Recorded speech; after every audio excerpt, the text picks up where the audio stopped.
What's up, guys? The Rogue Bludger here with Unashamed Gaming, bringing you another Black Ops 3 beta gameplay today. Today I'm going to be showing you guys the Vesper, and a submachine gun that is very good up close, but not so much at range. You'll see that in the video, but I don't really want to talk about the gun so much, but just watch the video to see everything you need to see about the gun. Like I said, very melty up close, very good up close if you hit your shots, and far away, you know, it's kind of shaky.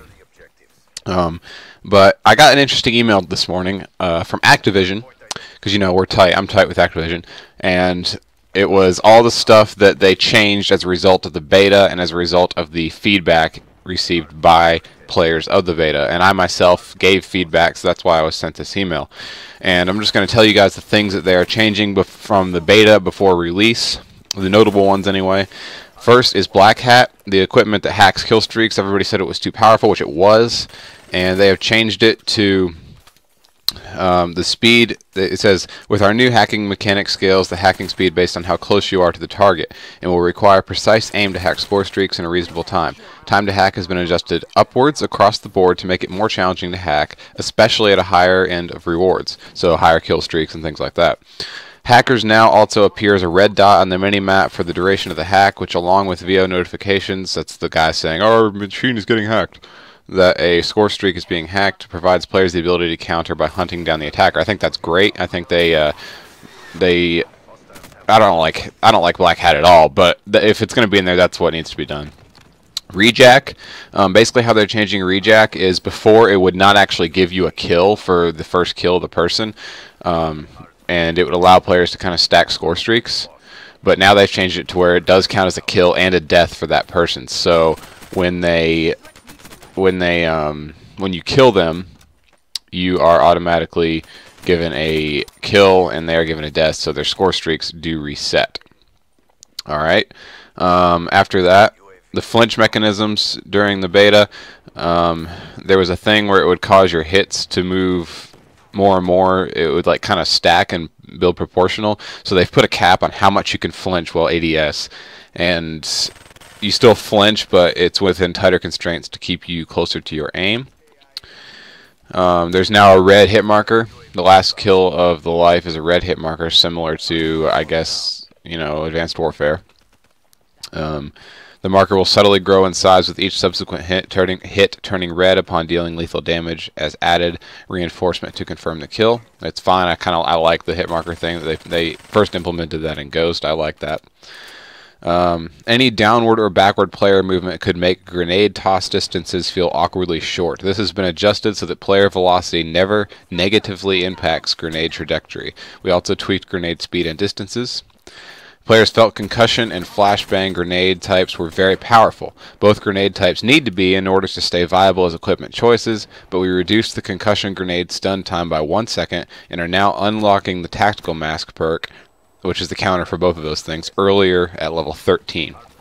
So that's definitely earlier, and good, I think, because they were really annoying unless you had that on.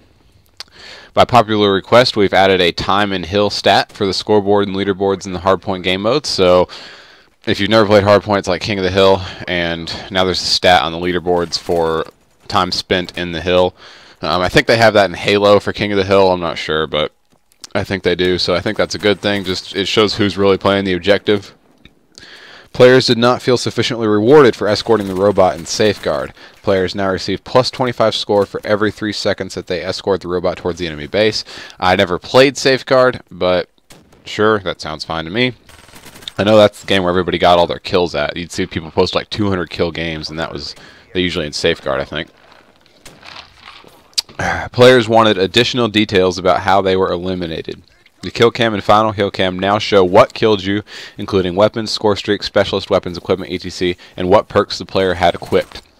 I think that's good. Killcams are one of the best ways to learn about the game, basically. You know, when you die, it's good to learn how you died and to see, you know, what killed you and how you can implement that through your own gameplay, and I think that's something that will help out a lot with that. Additionally, various weapon balancing changes were implemented, including, this is the most important note now, including the Razorback and the MA-A7. So the two most popular guns are getting obviously nerfed. it says various weapon balancing changes were implemented, but they took the time to specifically mention the Razorback and the M8A7, and I think that says something. At least I think so far what I've seen is very positive. I think Treyarch is very willing to listen to feedback about their game from us, from the consumers, and by implementing these things that I know everybody was complaining about, just because I I watched various videos, Twitter, all that stuff, and I know what people were complaining about, and it was most of this stuff. So I think it's really good that they're listening and putting these sorts of changes in the game already before the game even comes out. That's one of the huge benefits of a beta, because can you imagine if the game came out with the M8 as powerful as it was and we were stuck playing it until they put in a nerf? Like, that would not be as fun as a game that comes out and it's already balanced better. So I think that's a good start. I think they are on the right track for sure to making a good game, and I'm really looking forward to it. Now, again, I don't know how some of this stuff will change for me for competitive play and stuff like that, but like I've always said, the M8 needed a nerf. I think everyone always said that. You guys heard my thoughts on the M8 in the last video I uploaded, but I think it's going to be really interesting to see what exactly all the weapon tweaks are, because a lot of these weapons could be a lot more viable or a lot less viable with just some slight tweaking. For example, the gun I'm using now, the Vesper, if it had a little more range, it would probably be one of the best subs. It's already good in my opinion. I enjoyed using it.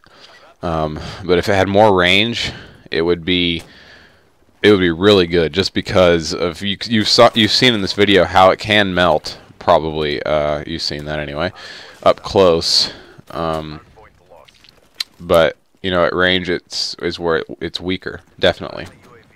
But like right there, that guy got melted pretty good. But it's just stuff like that I think will be really interesting to see when the game comes out, which is in like 3 weeks, and I'm pumped. Actually 3 weeks from yesterday, because I'm recording this on Friday. So it'll be really interesting to see how these things play out that they put into the game based off of feedback from the beta. And if you didn't give feedback from your beta experience, I would have encouraged you to, of course. You can't really do anything about it now, but hopefully this is stuff that you want to see changed. Hopefully it's stuff that you think should happen. Let me know in the comments, what you think, how you think it should have gone, how you think the changes should be implemented. I will say that I may or may not have let this game run a little longer than it had to.